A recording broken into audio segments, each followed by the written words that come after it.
Okay, once again, we are on the Ultimate Sports Network. I am lying in bed. That's right. That's what they told me to do. So that's what I'm doing. John right, Frank? That's right. The Yoko of boxing. Here we go. Now, I had prepared a little startup here and the dates and times and all that stuff and everything. And you know what? I'm not going to go into that. The idea being that there was a horse called Upset, the beat man of war, and blah, blah, blah, blah, blah, blah, blah. Everyone knows the story, so it's no big deal. But the idea being that there are no guarantees. There are no things that we can say, this is what's going to happen definitely just because. And we finally saw Gary Russell Jr. come back. And the one thing we didn't expect to have happen was Gary Russell Jr. lost. Now, two things I thought of as this was happening. One, he showed a lot of courage in staying and fighting with one arm. Mm-hmm. And two, I still didn't think he would lose a decision. And who knows? So, John, first of all, what did you think of him not bowing out of the fight? That's a tough one. You know, because again, I always go back to the guy that I watched all the time, and he almost bowed out a few times, but he made it through. Andre Ward, of course, he had a broken bone in his hand before he fought Carl Froch. And he almost postponed, but he had already postponed before because he had a shoulder problem like Gary, had a knee. He had all kinds of injuries that people didn't know about. He didn't talk about it. It was a mixture. I always think it's a mixture, and this isn't meant to be harsh, but it's brave and it's dumb. That's the kind of thing the way I see it, you know, because or it means you're so sure you're better that no matter with one arm you're going to win. Now, if he had looked like he got it mangled in round 4, something happened. If you saw the fight, he grimaced, he almost went down. That told me that it hurt. And then the doctor pulled on it, and he goes, that's cool, it's cool. But then he didn't jab at all for 6 straight rounds. Right. That is significant. So I guess if you were to put it on a barometer, I'd say it was more brave than anything else.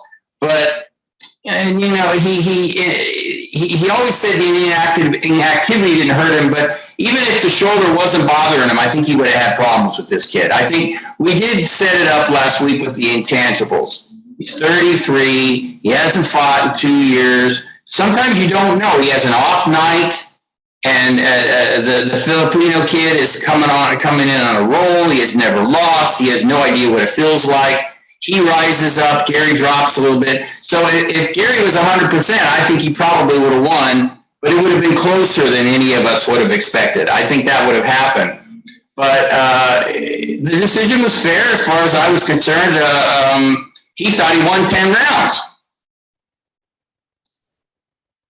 Fighters tend to always do that, not that much. They don't usually say, I won 10 out of 12. They'll say, I thought I won, but he showed you, in a sense, I guess you can even make the point real fast that he showed you what a great boxer he is.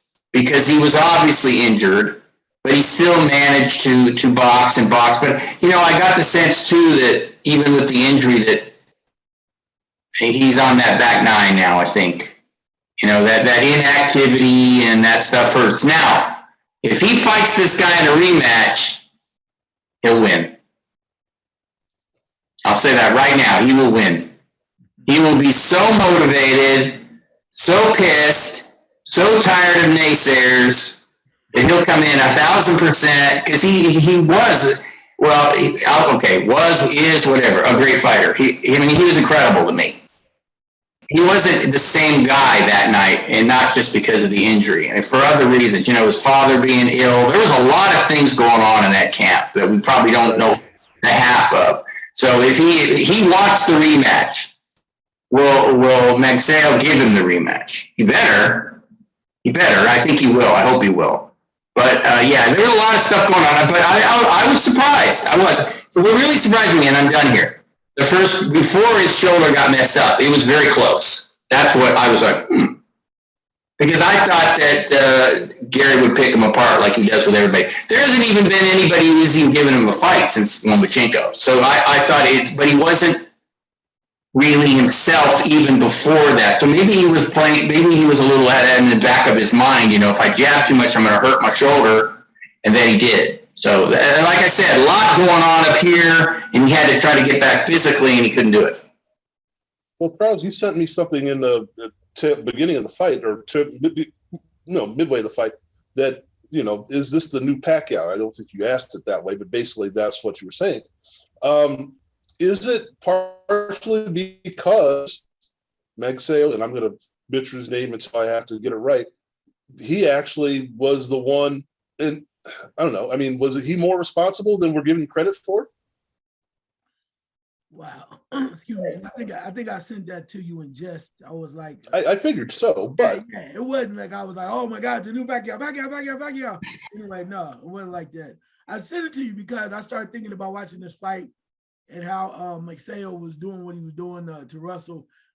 And then I started thinking about how the media really was looking at this, right? And the first thing came to my mind was like, oh, the next great Filipino fighter, he's ready to take off. He's the next, and I was like, we got a ready-made story right here. Yeah. You're doing it, yeah. Yeah. So with that being said, that's why I mentioned that to you. But no, I think he did what he could, Magsayo. I mean, and he gave a great effort, and he dealt with the cards that were, given to him. So he knew that Gary Russell Jr. was hurt. So he kept going, and I think he clearly won the fight. So I'm gonna give him credit for that.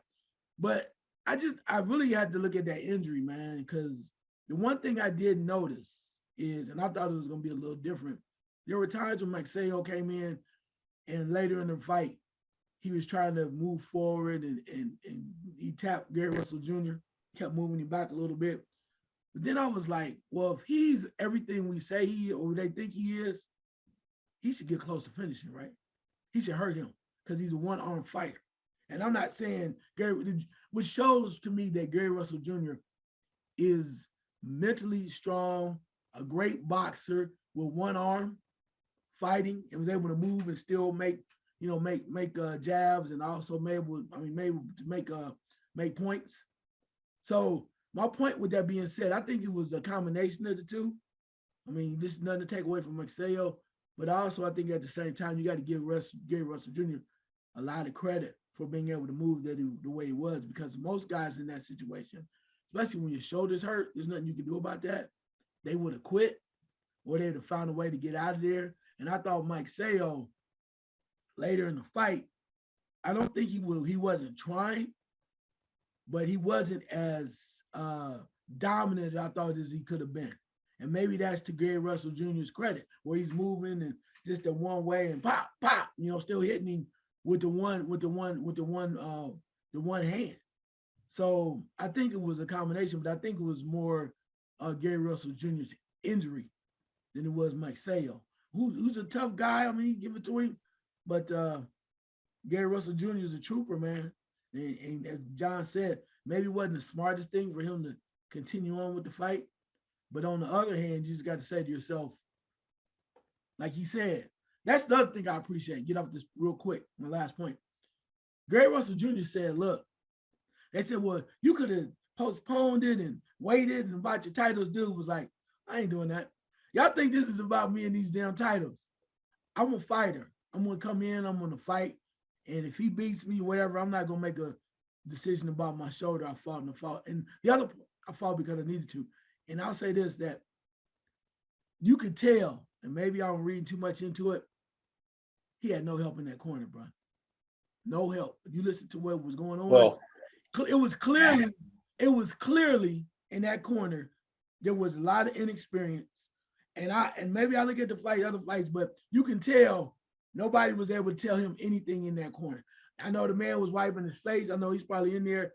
I think the other kid was like his cousin or somebody, but there was nothing that they could say to me that was helpful to him at all. And then you add to the fact that his dad's wasn't there. His dad was there, but he wasn't in the corner. And you got to realize too, one last thing, working with your mind.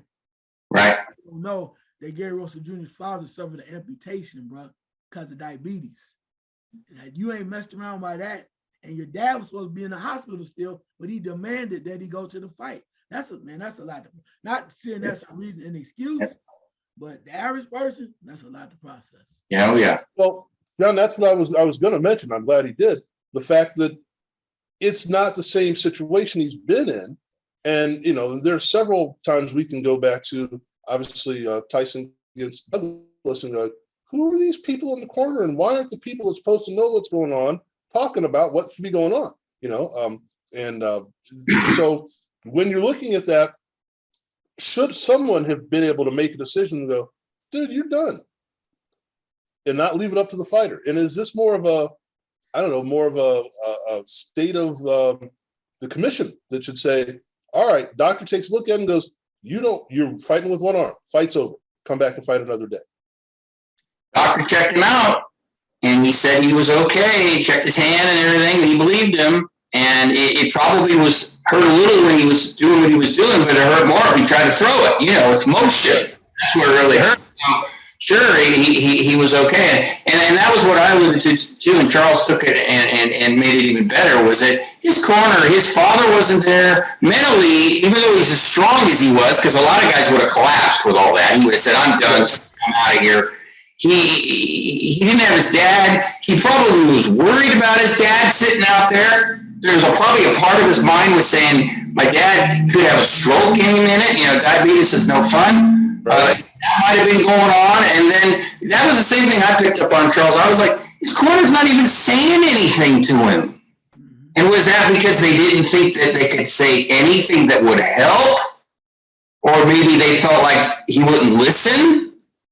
And maybe his dad is the only one that he listens to? I mean, there's a lot of dynamics going on there. And they thought also very confidently, like we did last week, he's not even going to need any instructions. He's just going to go out and win, right? So there was a lot of weird stuff that they didn't plan for. And who could have planned for that? Now, he did say before the fight, look, there's something going on here that could show itself during the fight. And that was his shoulder. That was what he was referring to, no doubt.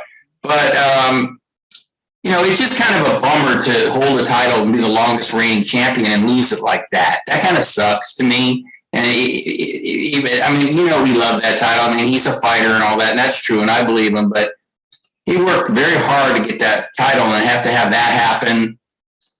That kind of sucks. But yeah, I almost put something in my article about it because I was watching the corner, and then the guy started saying some things like a round later, so I didn't say it. But whatever he was saying that I could pick up, but what could he have said? Move around more. Well, you're already moving. I know you can't use your jab. We don't want them to hear that you can't even throw a jab, even though you're not. We want them to still be unsure of what you're doing. So you don't want that to be picked up, right? So I would probably play some kind of game, like, okay, you got to jab more. You got to be a little faster. You got to be, seems impossible, but he's squeezing past you. He's edging you. These rounds were close. It wasn't like any dominant performance going on here. And as Charles said too, that I don't know what happened with Magsayo that he didn't bring it on harder. He was tired, but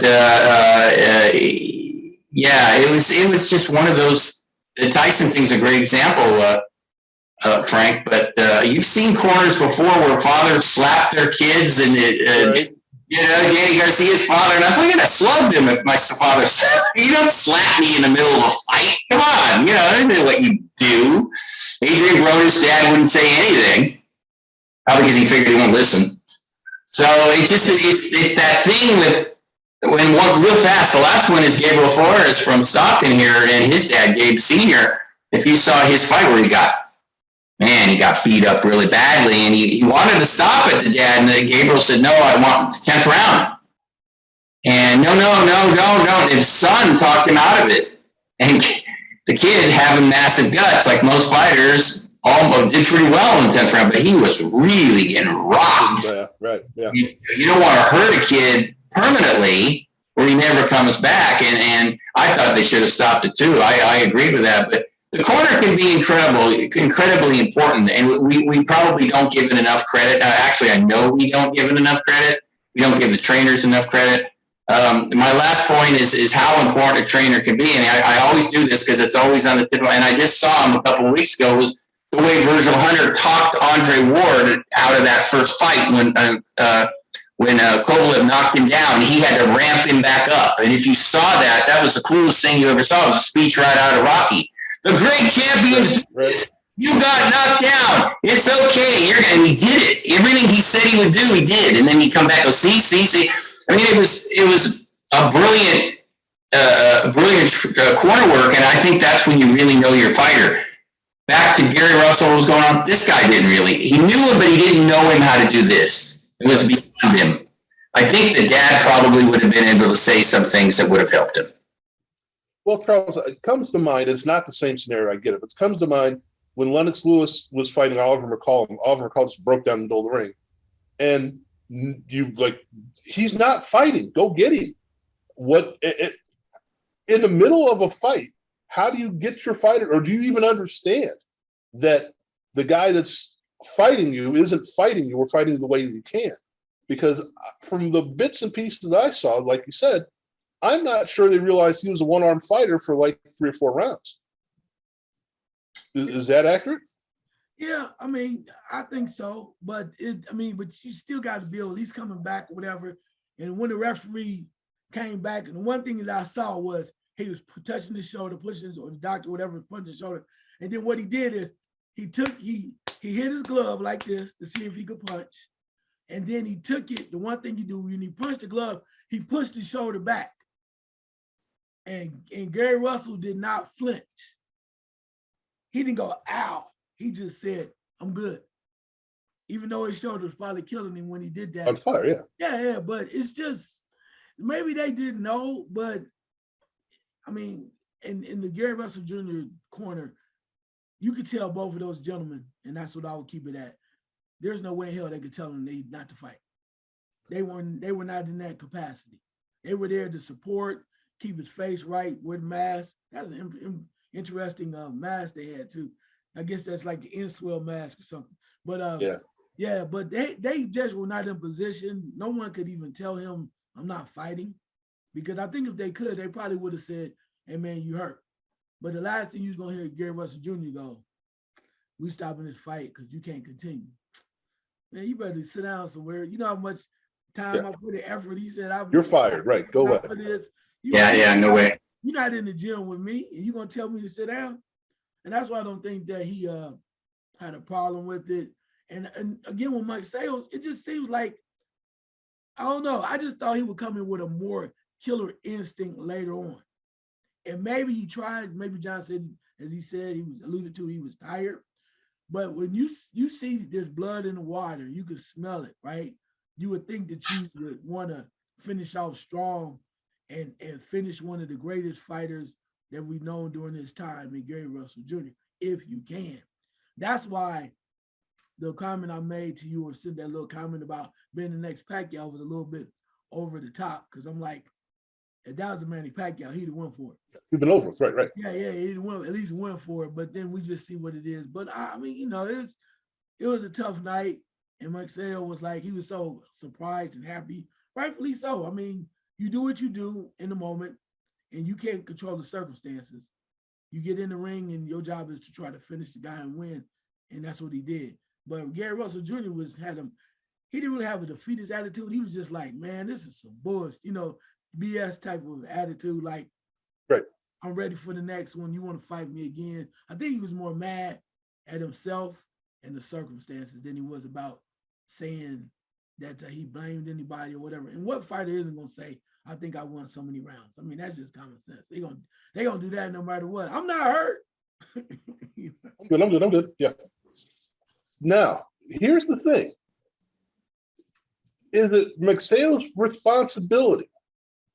And I'm going to overstate the way I'm thinking about this, but it is just as a gentleman's agreement. It's like, okay, look, I won the title that maybe I wasn't supposed to win, or however you look at it. Is it his responsibility to say, rematch, you got it?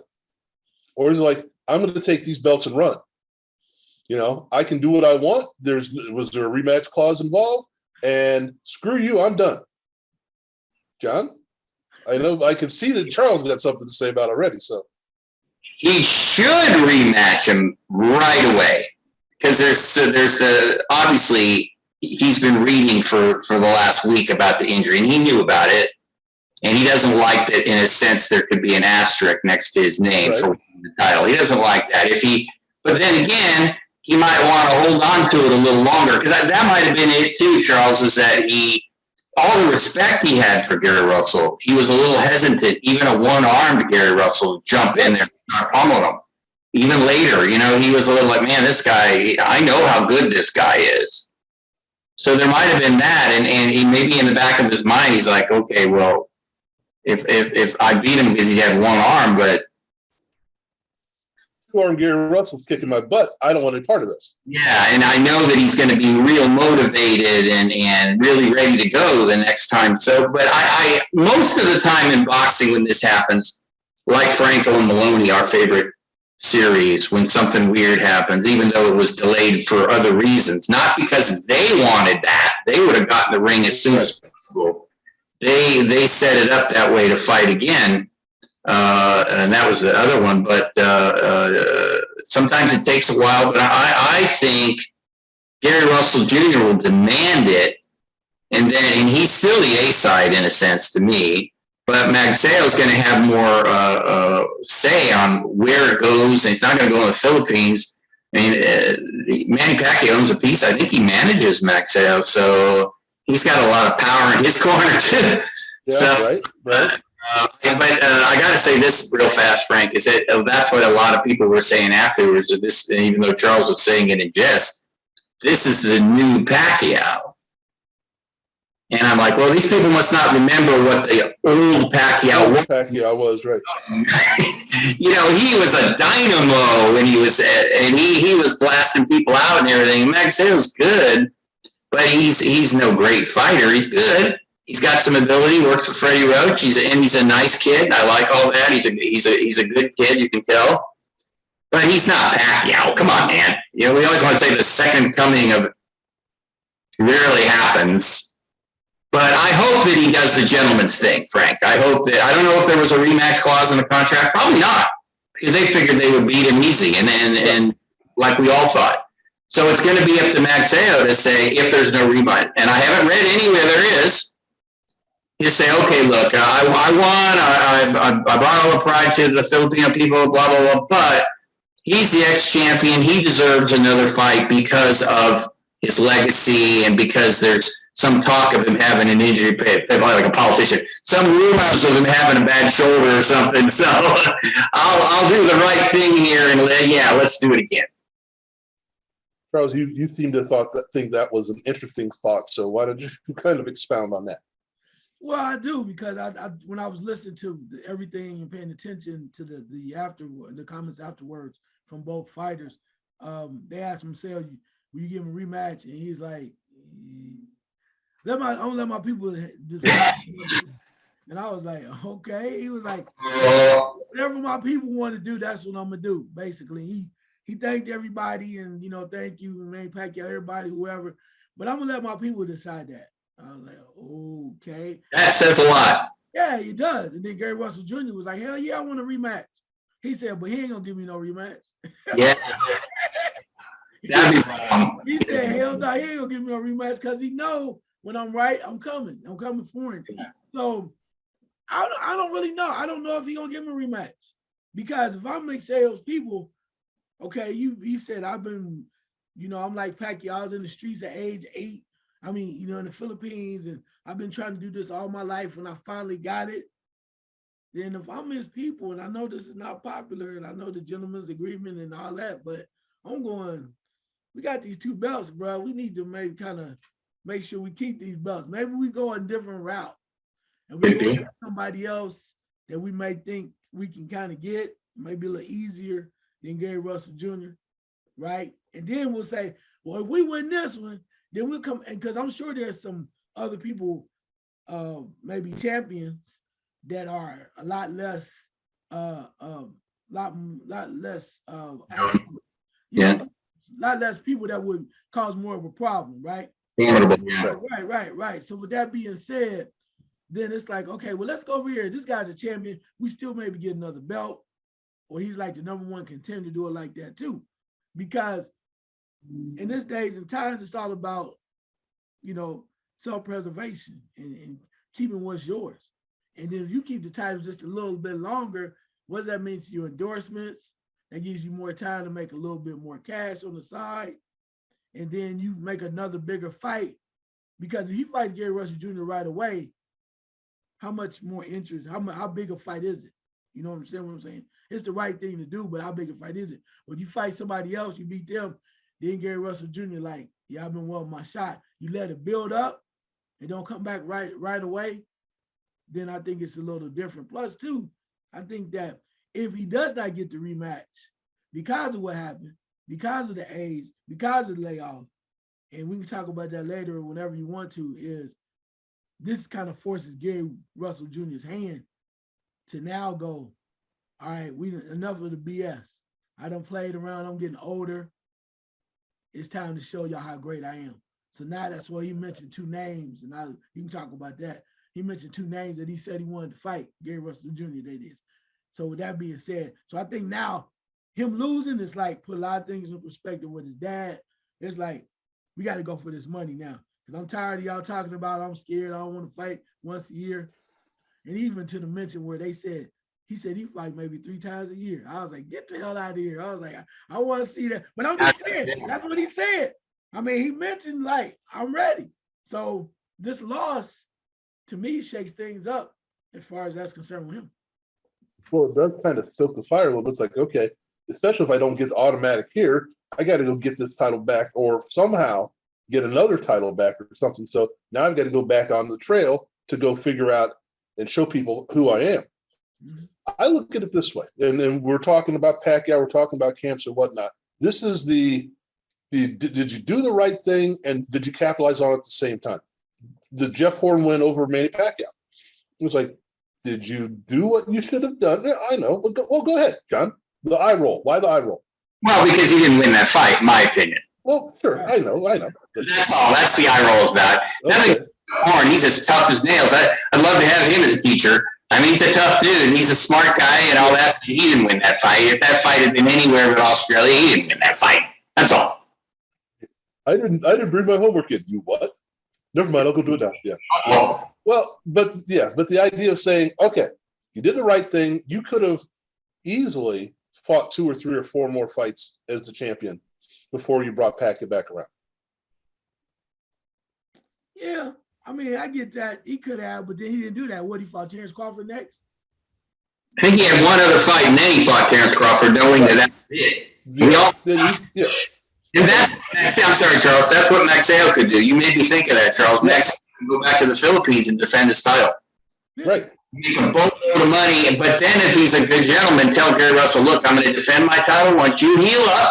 Because how long is it going to take with a shoulder problem, right? Right. Months while you're healing, I'm going to go to the Philippines and defend my title against somebody and hopefully win. And then we'll talk later in the year, the end of the year, maybe we can have it. And like you said, Charles, it's a good point. You marinate it, make it even more interesting. Comebacking champion, defending title holder. Yeah. You get something out of it. So I think that's a good analogy. Right. Yeah. I don't know. I mean, but that, like you said, though, it's just because it has to make dollars. It has to make sense to make dollars, right? And I think that doing it real quick, it's not like it was the biggest fight in the world. And if Gary Russell Jr. comes back and wins, you don't go, "Oh my God, it was such a spectacular event." Nah, it's just so. Why wouldn't you take some time off of it? Let something else happen. Let it build up if he continues on. Plus, two. People want to see Gary Russell Jr. And it makes for a better story for Gary Russell Jr.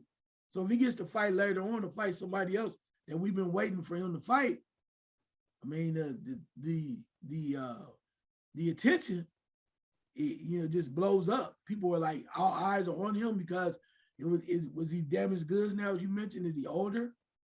Can he rise to the occasion again?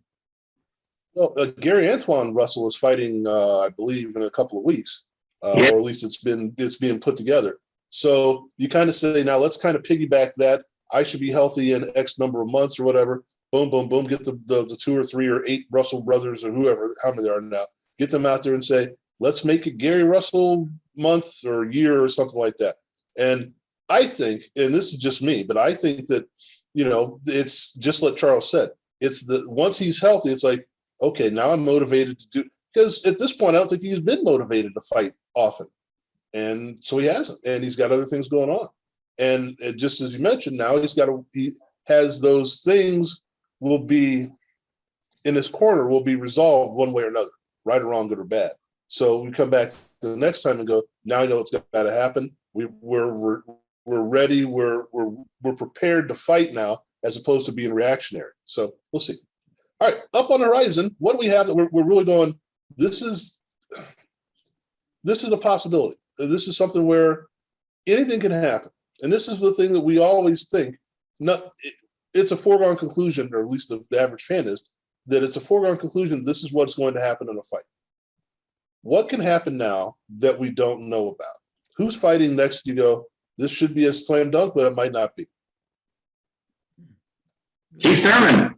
Keith Thurman is fighting on the 5th, and I'm sure we'll talk about that more in depth next week. I don't know what's going on with Keith.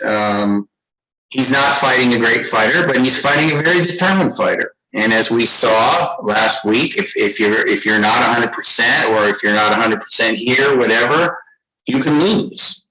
And I was watching Barrios, getting into more this next week, working. He's a strong kid. He's not very fast, but he was, what I thought immediately when he was working the pads with Virgil, was they were working on that left hook to the body. Anybody knows that Keith Thurman is has got an area there that he's been hurt a number of times with body shots. And I actually asked Mario Barrios where he was coming out and I was coming in. I know Mario's a really nice kid. And I said, so what do you think about the body shot? And he goes, yeah, I might be aiming for the body.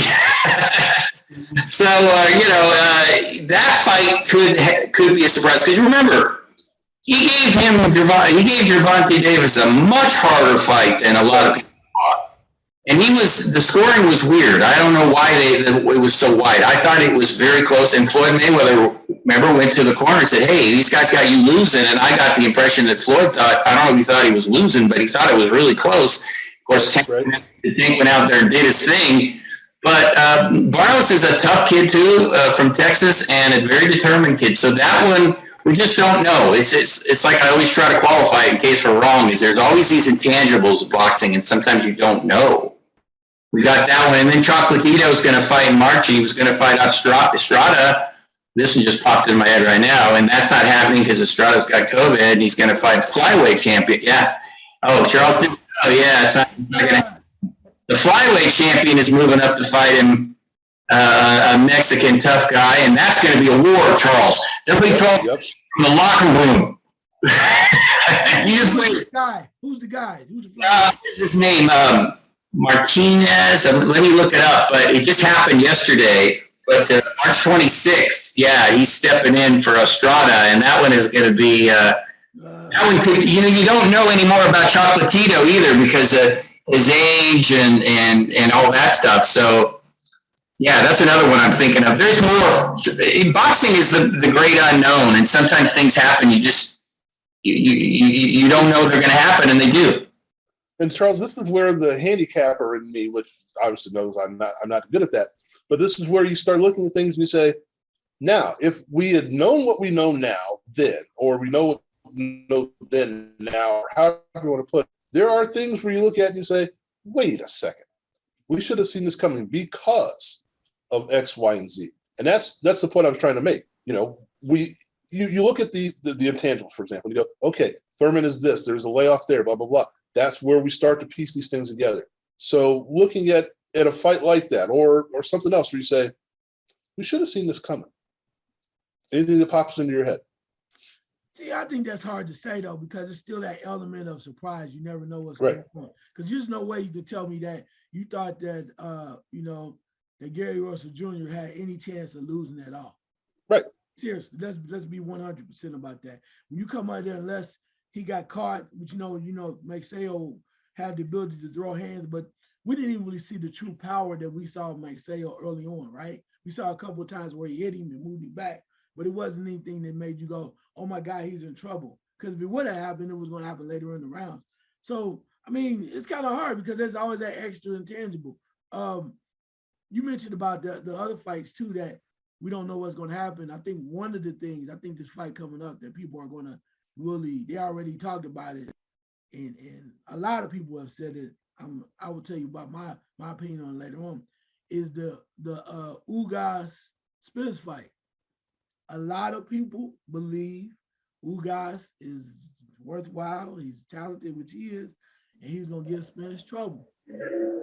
A lot of people, I'm hearing that, and I'm sitting there going, okay.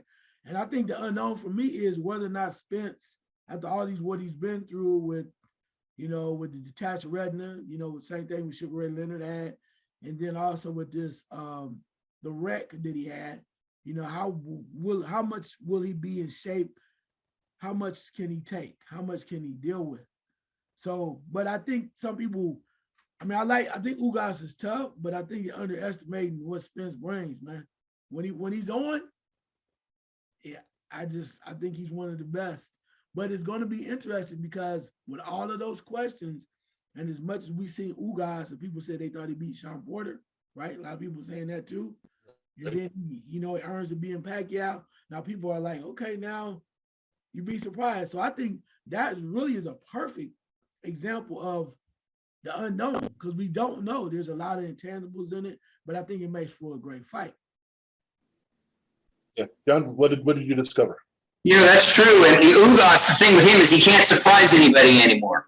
He's right. He surprised Sean Porter. He surprised all of us, and then he surprised Pacquiao and all of us. So Spence is going to be like, he ain't surprising me. And I'm ready. Charles, I think Ugas is a huge live dog in that fight, no doubt about it. But if Spence is Spence, he hasn't faced anybody as relentless as that Errol Spence, the guy from before, and is tough. Because Errol Spence fights downhill, and he'll push him hard. Unlike Pacquiao couldn't even reach him. He'll be able to reach him. He'll be able to hit him. So that's that. I give Spence a slight edge, but that one is really good. And that other fight is March 5th, not March 26th. And the fighter is Julio Cesar Martinez, who's 18-1 with 14 knockouts. Okay. Oh yeah, he's he's gonna bring it. He loves Chocolatito. Yeah, he's thrilled. It's in San Diego on the zone. Giving them all their plugs here. So that one's gonna be a can't miss. Yep, right away, probably 10 seconds into the fight, they're going to be throwing hooks at each other instead of even bothering a jab. So that one's going to be, Chocolatito's 50-3. What a record. What's the date on that again? March 5th. Okay, cool. March 5th, yeah. So that, even though it's not Estrada, even though I thought Chocolatito got jobbed on the last one, I thought he won that. It's okay. He can fight this guy and go from there. But yeah, and then, Castano and Charlo, the rematch, that one is one that Castano's another guy, almost like a Ugas, where he was surprising people. He's not going to surprise Charlo this time. Charlo's going to be better prepared, but Castano is one of those guys you don't want to underestimate him. He surprises him. He doesn't look all that good, but he's awkward as hell. He makes it a real challenge for anybody who fights him. I mean, he's either, I think he's a combination of both. He's better than we think, quietly better, because there are people like that in all professions that are quietly very good, and then later on, like painters and actors, you go, wow, that guy was really good. Yeah. Really good. And real quick, this is just a little sidebar. This thing, guys, I read a big, magnificent biography on Spencer Tracy. And everybody knows how good he was, but I went back and watched some of his movies. That man was a great actor. You never caught him acting. He never looked like he was acting. It was very natural. And that is really hard to do if you've ever done anything like that. It's hard to say a line and make it sound like you're not reading a line. So he was a great actor, and people knew it, they forgot it, and they rediscovered it. So here we have these guys. Maybe they're better than we think. They just don't look beautiful about it like a Sugar Ray Leonard or a Muhammad Ali, but they sneak up on their opponents, and their opponent's like, wow, I didn't think this guy was this good. So that happens in boxing quite a bit. Okay, well, now you made me think of something.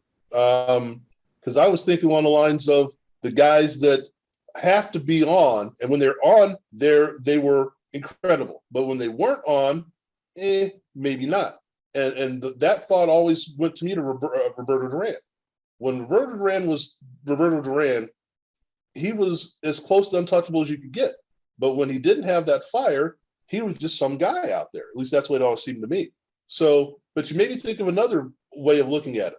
That fighter that when you put him in the ring, you went, huh, he looked pretty good, even though I wasn't expecting that.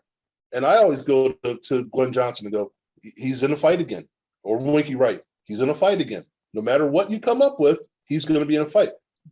Charles, can you think of anybody that just went, I know I'm going to get a solid fight from this guy no matter who, no matter what, no matter if it's a title fight, whether they're fighting in the fairgrounds, it doesn't matter. We're going to get a solid outing from this guy. Wow. It's all over the place when you think about that. But I'm gonna go with a fighter that's deceased, literally, because to me, this guy, it didn't make sense for him to be where he was. I don't think people really knew who he was, but when he came up and he did it right, he always put a hell of an effort in. And he surprised a lot of people, and that's Vernon Forrest. Yeah. Vernon Forrest didn't make sense. Vernon Forrest was 6'1" all day and at that division, and he wasn't supposed to be there at that size, but he came in and he made his name known against a very top talent, and he just always came in with a fight. So to me, it was Vernon Forrest, because he wasn't you wasn't somebody you go, oh yeah, you know that Vernon Forrest, but he came in and he surprised a lot of people, won titles, upset a lot of top-notch talent. So Vernon Forrest. There's a good one. John, geez, I can't talk to that. I can go way back, and this is just a personal thing, but I remember being surprised for a while, and I hope he's not watching, by Carlos Palomino. Now, I didn't think he was that good.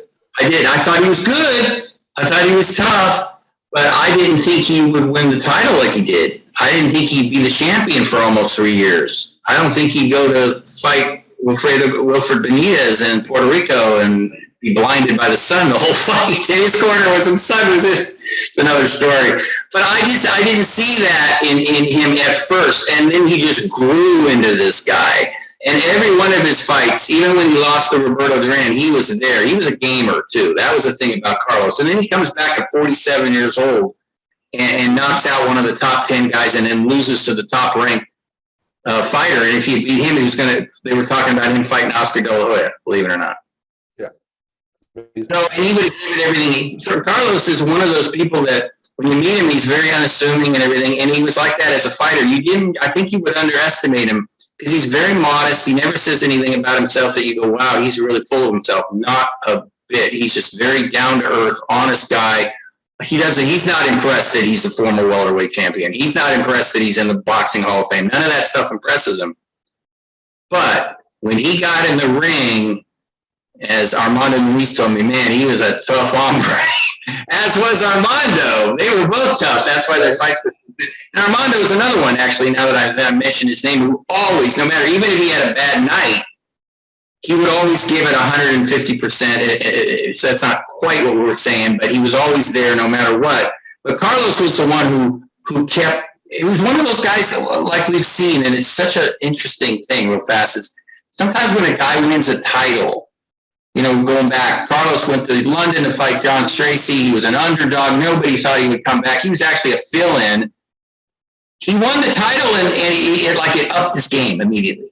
He got better. And then he just got better and better. And sometimes that happens. Sergio Martinez was somebody that I saw when he was younger, and I thought he was good and everything, but I didn't think that the way he knocked out Paul Williams, Frank, was just... Oh, it was amazing, yeah. Incredible. I didn't think he was that good. He was good. I'm going to say great, but he was good. So sometimes guys grow into what they are, and it takes them a while longer to get there, but they're total gamers. And real fast, what Charles said, Vernon Forrest, yeah. The fact that he lost, I remember when he lost to Mayorga twice, I was stunned. Mm-hmm. He was so solid. He did things to Mosley that nobody ever had done to Mosley. He beat Mosley twice. I didn't think anybody could beat Mosley. He did it. And pretty easily. He kept saying, I got his number. I beat him in the amateurs. I'll beat him. And he did. Mosley couldn't do anything with him. And then Mayorga is smoking a cigarette on the way to the ring with a beer in his hand. How did that happen? I couldn't believe it. I could not believe it. So that's the thing. That's what makes boxing so amazing. Sometimes these guys rise up. Sometimes they lose one. They never go back. It is. I always think of it as the theater of the absurd. And a lot of times it is. Well, I throw it in there that it's one of those Ohio guys, Kelly Pavlik. You went, well, he came from out of nowhere and then he stayed, but then he should have stayed, but he didn't stay. I mean, it's one of those odd things. Like, we've anointed him now as this guy, and now he's not going to stay the guy. But before he got there, we didn't think he had a chance. You're like, well, how did that work out? I mean, interesting. Or another Ohio guy, Boom Boom Mancini. It's like, we made a celebrity out of Boom Boom Mancini when he wasn't a celebrity. And then he decided to become a celebrity. Well, how did that work out? So it's interesting. Charles, you keep, we have a history of some of these things. And some of the times we talk about stuff and we just go, yeah, I remember that time, or I remember that guy. But Vernon Forrest, that was perfect. I don't think that most people would remember Vernon Forrest the way they did. Yeah. I mean, and it's just what it was. You see some people that are unique and they do things, you go, like you said, when he lost, twice, but then he had Shane Mosley's number. And Shane Mosley was really on fire at that point. Yeah. Very quick. It's similar to when you watch when De La Hoya fought Shane Mosley. And De La Hoya was, tough guy, came in, he could change his style up and whatever. But Shane Mosley was just so much quicker. There's nothing he could do. It's just like he was going back to his corner trying to figure out, I know he's doing something wrong, must be doing something illegal. Nah, man, he's just quicker than you. And you got to work on that because he's trying to figure it out. I mean, what's he doing? Is he on steroids? What the hell? I mean, he's like, damn, I can't figure this dude out. And you shaking his head like, I don't get it. I'm trying to remember this guy that and he's perfect for this scenario, as you mentioned about always came out fighting and really didn't know who he was. And I tried to think about the name, who the name is, but he fought Kelly Pavlik. He had some issues from Arkansas, went to jail, something like that, and he beat That's Jermaine Taylor. Yeah. Yes. Yeah, Jermaine Taylor. That's where I was going to go next. Yeah. Exactly. Jermaine Taylor is perfect in this scenario because he was in fights that nobody gave him a chance in here. We really know how tough he was. And except for whatever he was going through and some other setbacks, you can't tell me that dude delivered, man. Jermaine Taylor. Yeah. Yes, he did. Yeah. Yes, and see that, and exactly what you're talking about. There are people that have people's number for no reason whatsoever, or just because that's what it is. And you've got the guy that's going down into GOAT territory, and this other guy's like, I don't think so. And to me, it was Roy Jones Jr. in Antonio Tarver. It's like, can I beat this guy? Why can't I beat this guy? What's going on? And you go, am I missing something here? This is Roy Jones Jr. Yeah. John, am I missing something, or is it just that didn't seem to make sense to me? What, they lost, or what didn't make sense to you? It's just Roy Jones Jr. is one of those guys where I didn't see him losing fights, and then suddenly guys had him figured out. Tarver was the point where it's kind of the same thing. It's like he's got it all figured out. Why is he suddenly vulnerable to this person? Well, we've always heard that old adage that there's always somebody out there who's better than you. Mm-hmm. And with Roy Jones, yeah, that was stunning because then he goes out and he gets knocked out by Glenn Johnson too, and it was stunner. And then he gets knocked out 10 more times after that. No, I'm joking. Right. 3 more times after as he got older. But it just showed you that perhaps all those years he didn't have the strongest chin in the world, but nobody could hit him. And then when he did solidly, he was out cold. But that was one of the biggest shots. He got knocked out in the second round by Antonio Tarver, and he didn't really. I think Tarver won the first fight. And Tarver looked like he was really on top of the world for a while too. And it's almost some of these guys like him. It's almost fight to fight. You don't really know exactly how long this whatever it is. It's opponent to opponent is what it really is. Right. It is. It's all about the matchup. Yeah, you might be Roy Jones. Then you might lose to a guy that nobody thinks you're going to lose to. That's why I've said for a long time ago that we fall in love with the previous fight. We forget about the big picture. We think, oh, well, like Maxeo, he beat Gary Russell Jr. He's going to win his next fight. Who's he fighting?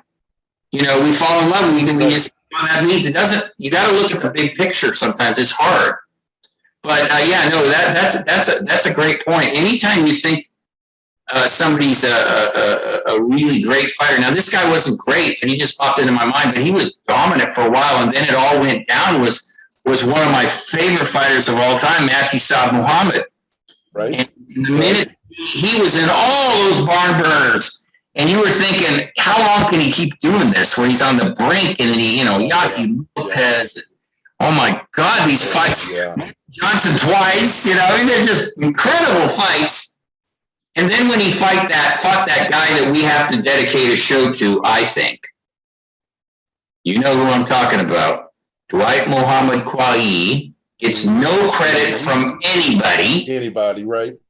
He deserves his own show. He fought Matthew Saad Muhammad and he beat him up like nobody had. And then he fought him again and beat him up worse. Mm-hmm. So, and that was it. He never could come back after that. Matthew Saad Muhammad. That was it. Matthew Franklin never made it back up. Yep. Those beatings, everything all caught up with him. And it's like, boom, like that. It's over. Donald Curry's like, Donald Curry's the best thing we're ever going to see for about a year.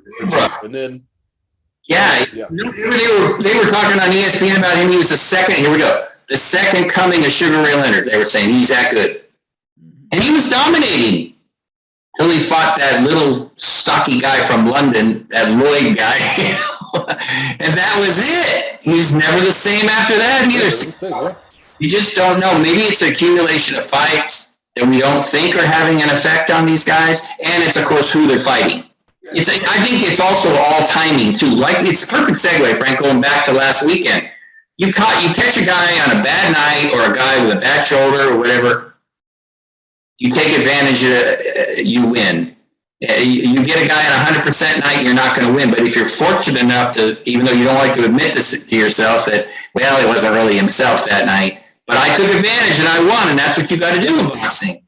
So, yeah, sometimes it just comes down to timing. Yeah, like you said, I think styles make fights, though. Because you mentioned about somebody just has your number.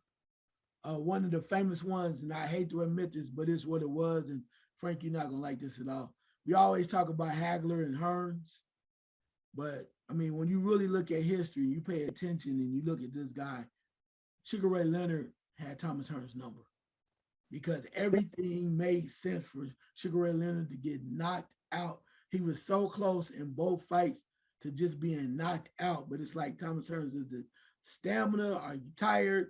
It's whatever it was. Sugar Ray Leonard was like, you even detached my retina and it's all over here. But I got you. And I'm like, come on, man. Come on, Thomas Hearns. Let's go. And it's like Sugar Ray Leonard is like, I got you. Same way anyway, we didn't talk about the Hagler fight. But anyway, it's just when people have your number, man, and the Hearns, everything said with Emmanuel Stewart in the corner, they were so close. He came close to really having him in trouble.